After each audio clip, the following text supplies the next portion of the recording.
We're on social, we're in all of the digital spaces, we're podcasting, we're on radio almost every single day.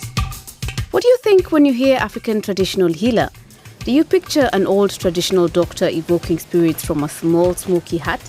Or do you think tech-savvy, on-trend and eloquent? We are looked at as evil even, using dark magic. But there's also the healing aspect of what we do and our journey into becoming a traditional healer. So for me, becoming a sangoma is a radical act of revolution. Far from old-fashioned, traditional healing is making a comeback, with young healers merging sacred spirituality with modern thinking. Gogo Kanyakude is a sangoma or traditional healer. In Gogo Kanyakude's hometown of Mbombela in Limpopo province, they perform a ceremony to heal the deep wounds of their ancestors.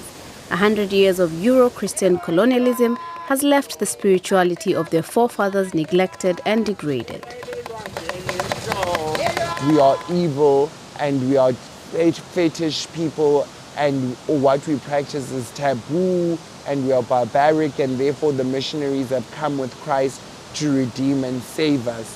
I am changing the narrative where it's not you are wretched, you are unworthy, but you are blessed, you are worthy, you are abundant. All of your enemies are striked down in your name. And in a black skin, even speaking for myself, that is something which to me makes me feel so empowered. Especially in Africa, our ancestors went through so many traumas that now still run within us, that we are now trying to heal so that we can find balance in our own lives in this day and age.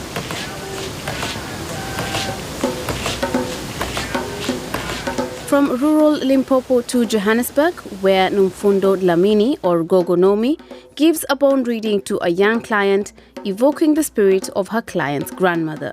Gogo Nomi believes that African spirituality has been misunderstood for years, and it's up to her generation to change that. Consistently, I'm almost fighting a war, and sometimes when I sit alone, in my head, I ask myself different types of questions about my life, and it's like the question, why me, pops up a lot in my thoughts. I had that chapter. I think, ancestors have got everything to say it every day.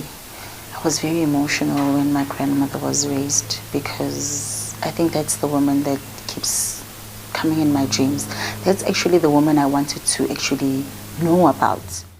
Traditional African healers often give their clients muti medicine from plants, animals and minerals. Gogo Nomi does the same, but for a generation accustomed to online shopping. She makes soaps, lotions and teas with ingredients with spiritual properties and sells this through a contemporary designed website. Clients can use her products for cleansing and healing rituals in the comfort of their home. Since recently, she also offers her services online, giving virtual consultations. So my mentor doesn't know that I do virtual consultations, and I always joke about it, if she found out, That's why I wouldn't even ask my mentor for permission, because as long as my guides are saying that it's fine, then what they're saying is that she gave you the tools you needed for you to be able to begin, but really for you to be able to go forward. This is how we want you to do the work. But are digital consultations legit? Staunch traditionalists have criticized the practice, describing it as off-limits. For Gogo Nomi's mentor, Gogo Stefan, a true connection to the ancestors can only be established through a face-to-face encounter. Social media is fine, but you cannot use it for traditional healing. You cannot do a consultation by phone. The one looking for healing must come here into the traditional house to connect to their ancestors. Social media is just fashion, and our ancestors do not know about social media. When we do modern things with our ancestors, it doesn't end well. There is no respect. For Gogo Kanyakude, the virtual world is their link to the world outside. They have a successful YouTube channel where they speak on indigenous wisdom, African spirituality, as well as queerness and diversity. As a modern millennial, they travel the globe, giving workshops. And unlike Gogo Stefan, they have no qualms doing a bone divination online. Yeah, it was shattering for me. So I went through quite a long phase of mourning. I haven't had these dreams in a long time, I must say. Gogo Kanyakude identifies as non-binary, meaning neither male nor female.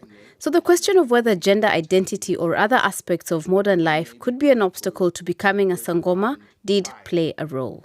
The first thing I asked was around, so what does African spirituality have to say around my queerness?